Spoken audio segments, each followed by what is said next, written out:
Welcome to Mental Horizon, where we explore the obscure and bring it to light.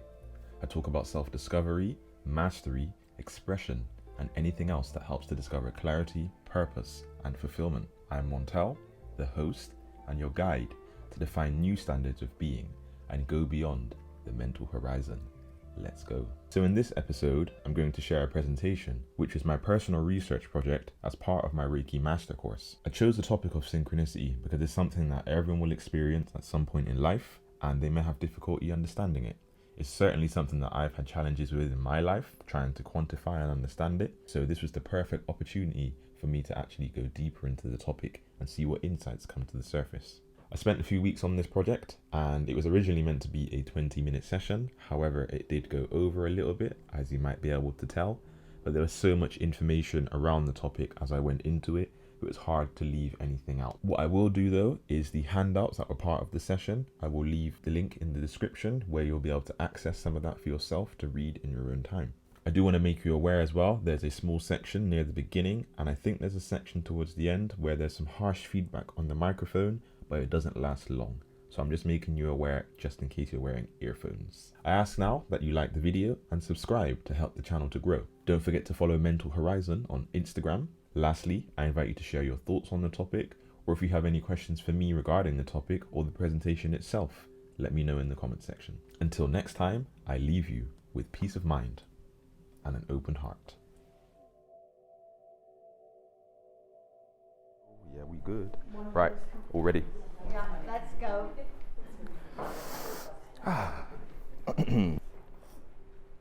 Right, welcome everyone. Thank you for being here for my micro teach and presentation. The topic that I've chose today is synchronicity. The aims for this teaching session is to understand the elements of synchronicity, to discuss and address the associated challenges, and to outline some practical steps for interpreting and clarifying synchronicity. But we'll start with an introduction of what synchronicity is. So it was first introduced in the early 20th century by Swiss psychiatrist Carl Jung, with a J. He believed that it was the meaningful coincidence of events that appear to be connected but have no discernible causal relationship. He believed it was a manifestation of a deeper order in the universe, an evidence of the collective unconscious. I like to call it law of attraction in action, or karma's messenger. So I'm going to share a personal experience as an example that happened since I began working on this project, because anything that I had thought of in the past didn't feel organic. I wanted something that presented itself to me, for me to share with everyone. On the 5th of May, a full moon day, I headed out for the day, and I was in the car, there was no music on, I was feeling quite open and mindful. Shortly after I set off, I saw a car and the number plate said, or had 555, which is a pretty normal thing, and I just acknowledged that. Later on in the day, shortly after the massage, I saw a vintage car, and on the plate, it was 777.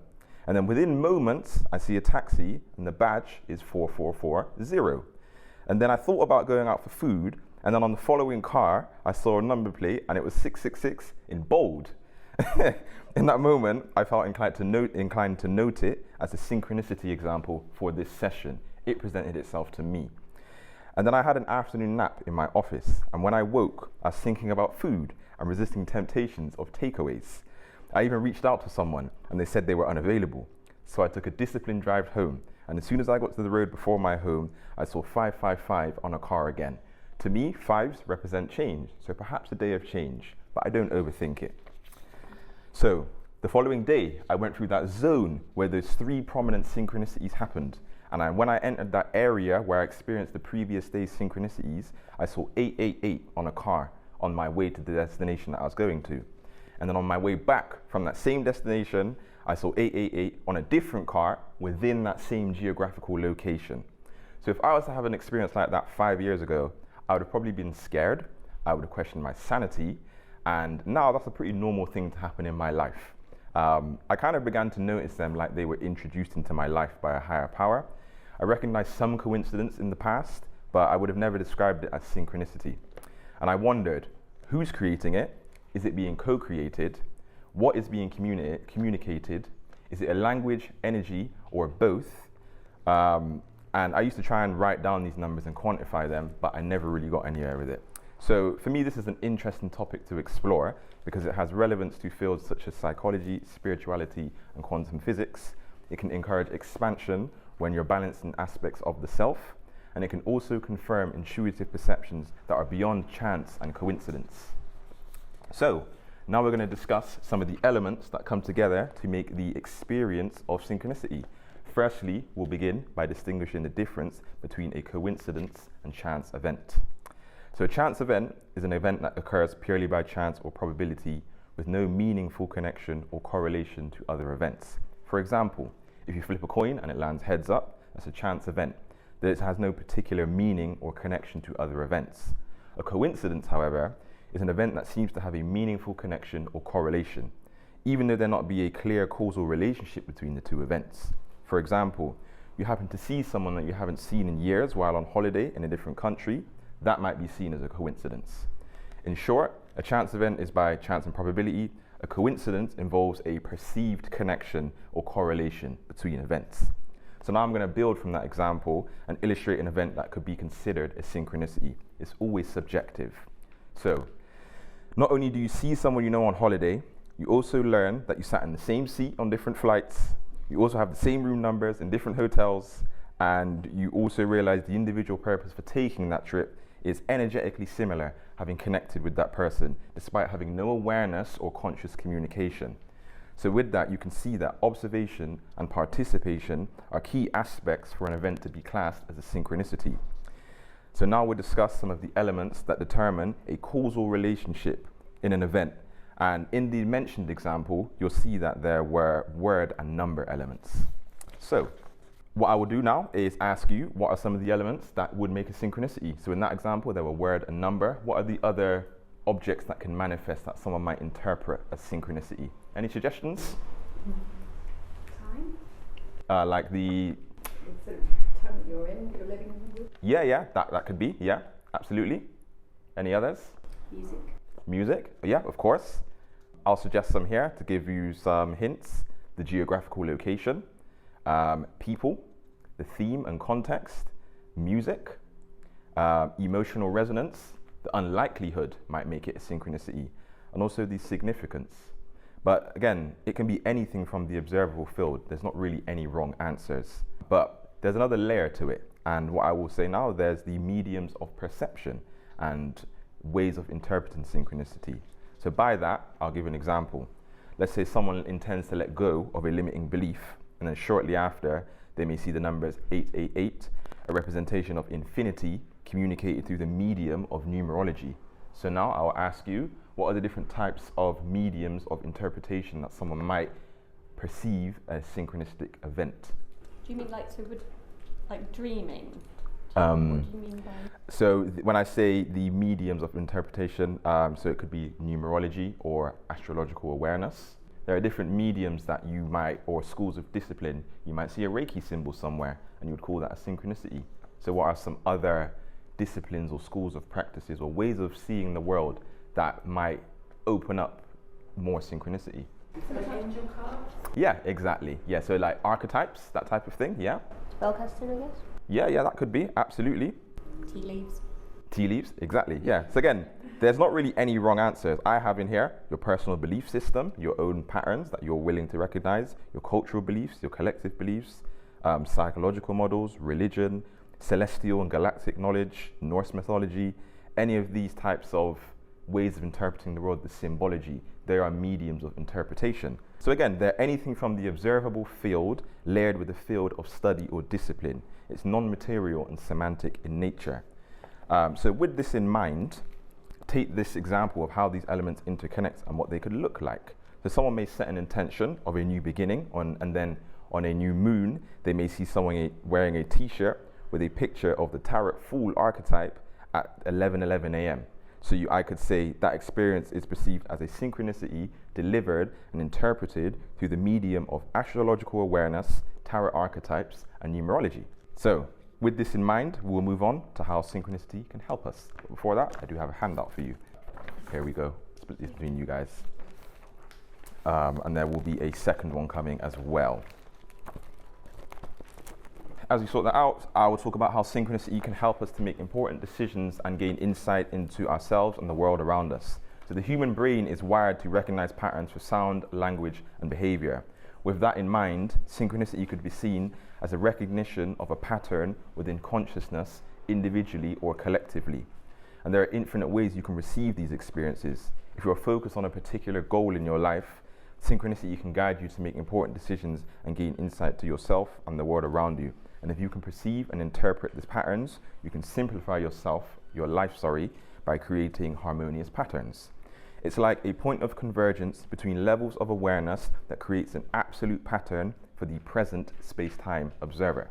However, it's important to know how to clarify these experiences effectively and appropriately. But before we outline some steps together, let's briefly discuss some common challenges. So, I will invite you guys to share. What are some of the common challenges that someone might face with experiencing synchronicity? Disbelief that it's happened. Yeah, that's definitely a big one here. I have it here as well. It's the superstition, I might say. You know, they're not sure, or like myself in the past, I would just kind of disregard it, and I didn't know how to even, interpret it. Thank you. Any other suggestions? What about sort of how you then interpret what you've seen? Yeah, that's another one here. So difficulty interpreting. Some people, even when they're aware of synchronicity, it can be difficult to interpret what the experience means or what it's actually trying to communicate. And the meaning can be personal and subjective, so it can be hard to even put it into words sometimes. So I also have another handout here, and as you're receiving this handout, I am going to ask you to get into pairs or even threes, it doesn't really matter, but you're going to go into small groups and you're going to have one of these challenges, and there's a question at the bottom, why someone may experience that particular challenge associated with synchronicity, and how we can begin to embrace synchronicity as someone with that particular challenge. So you may have to share some handouts. Oh, perfect.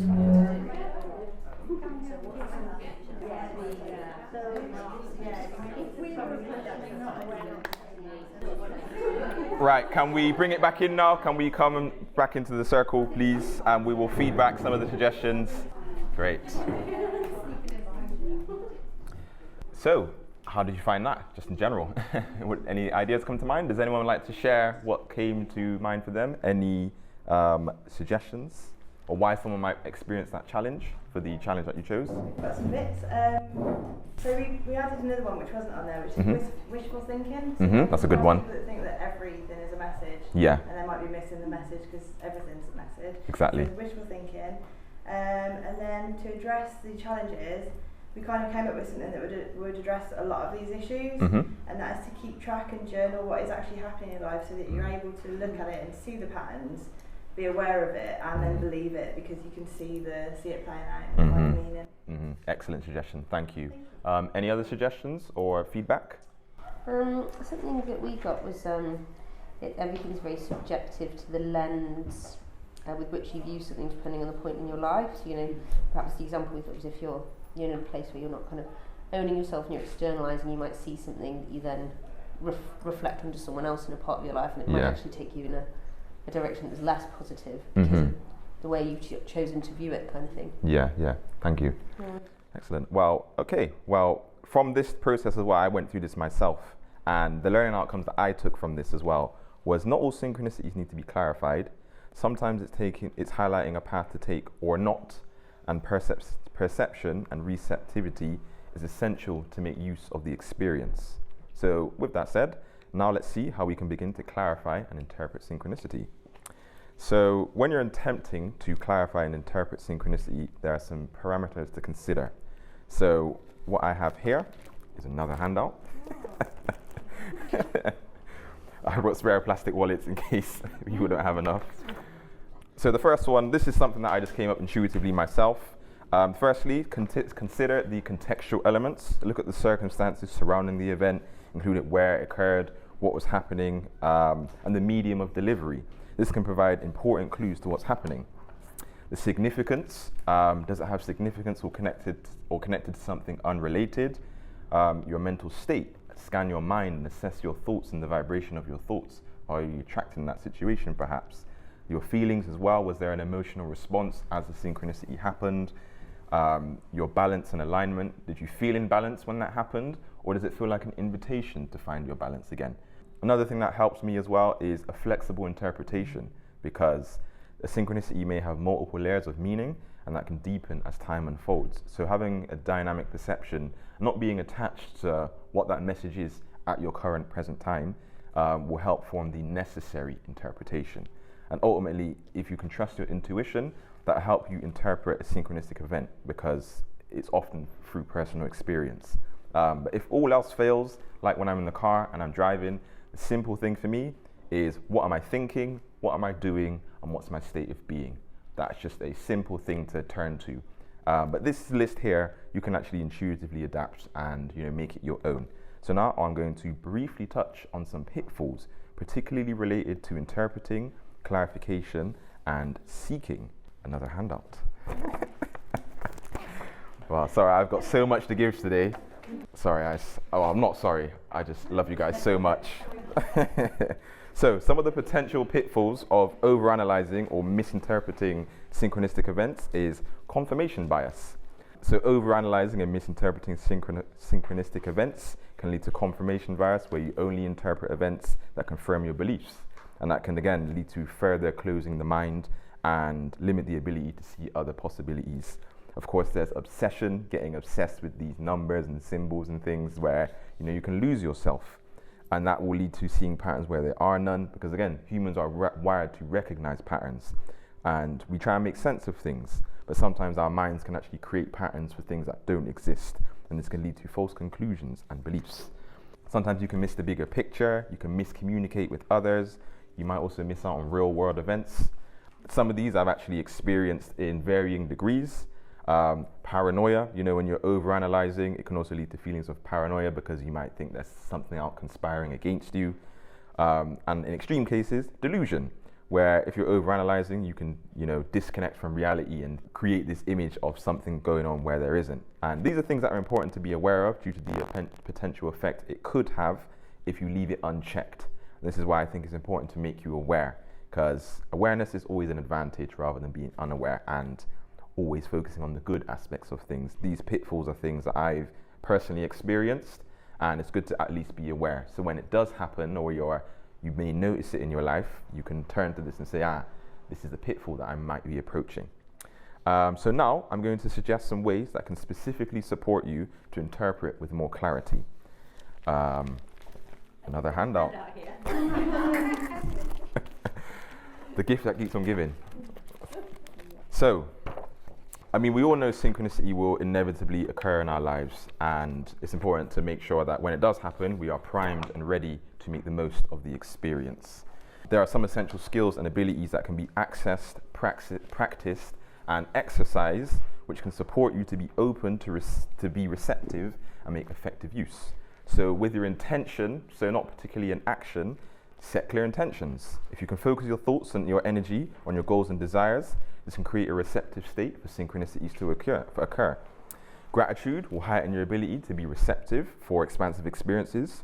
Being in a state of curiosity will allow new energies in for you to expand your consciousness and also invite synchronicity.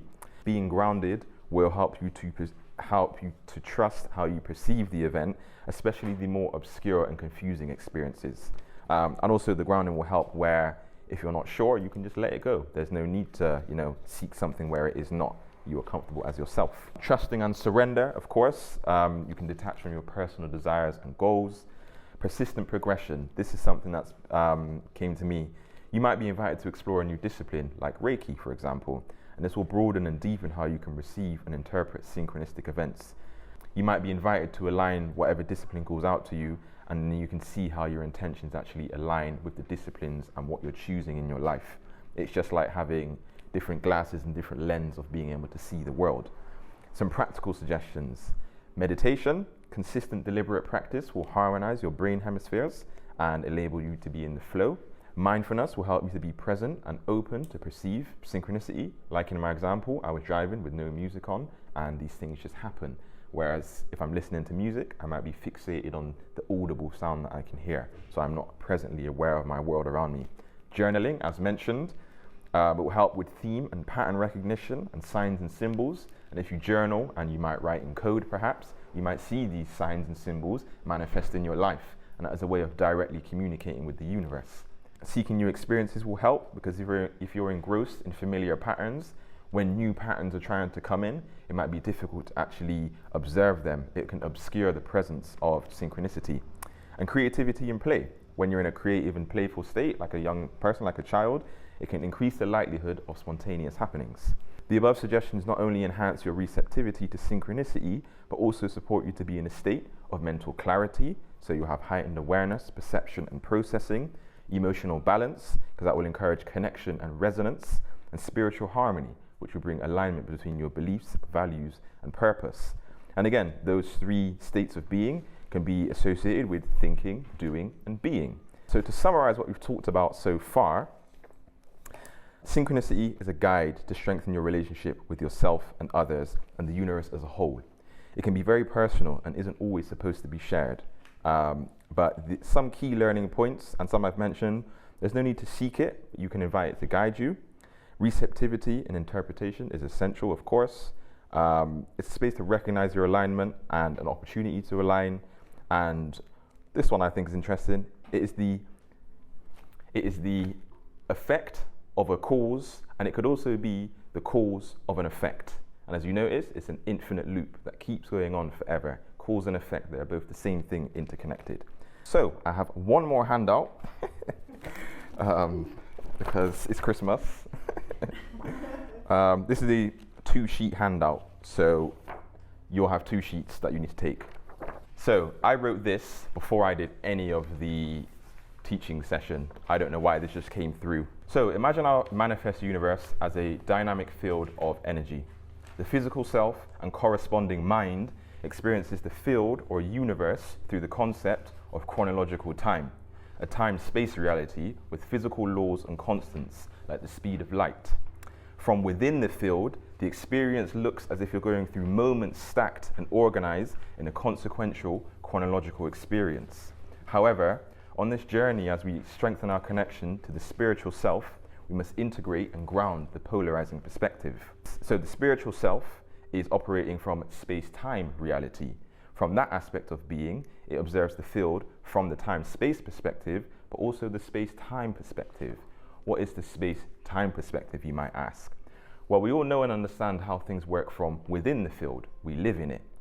We are in the physically observable universe, bound by time, space, and light.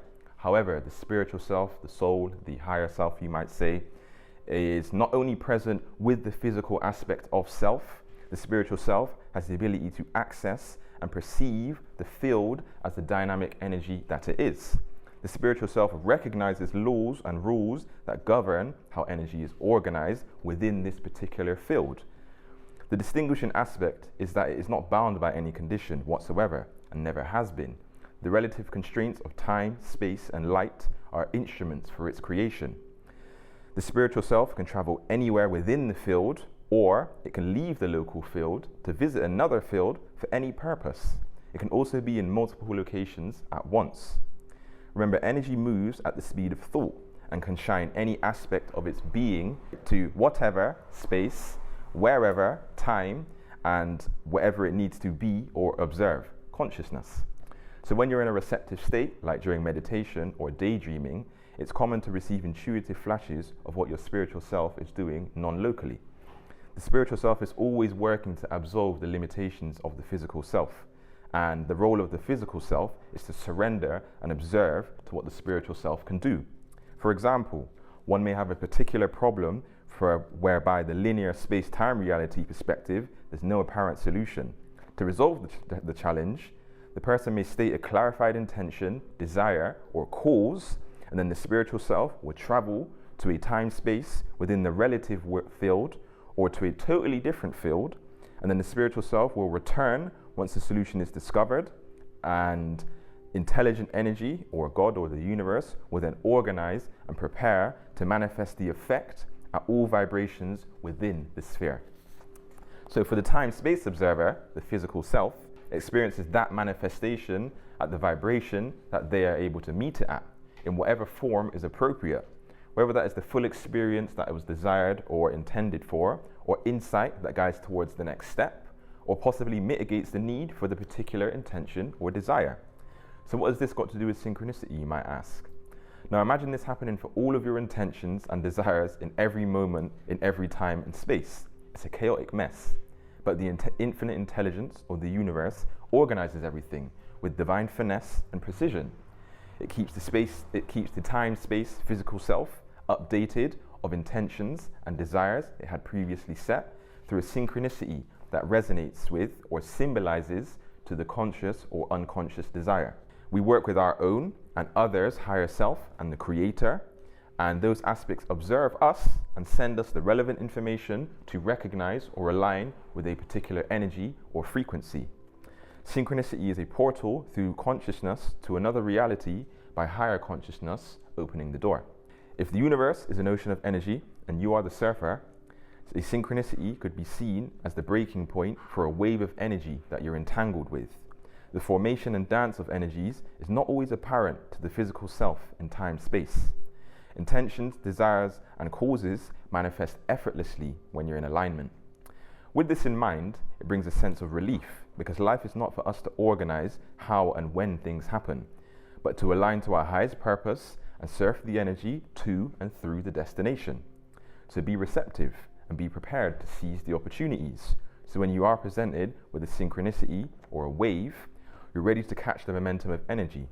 With that said, pick your destination in space, time, or being, find your balance, and enjoy the ride. Thank you for listening. I invite anyone to ask me any questions if you have any. Thank you.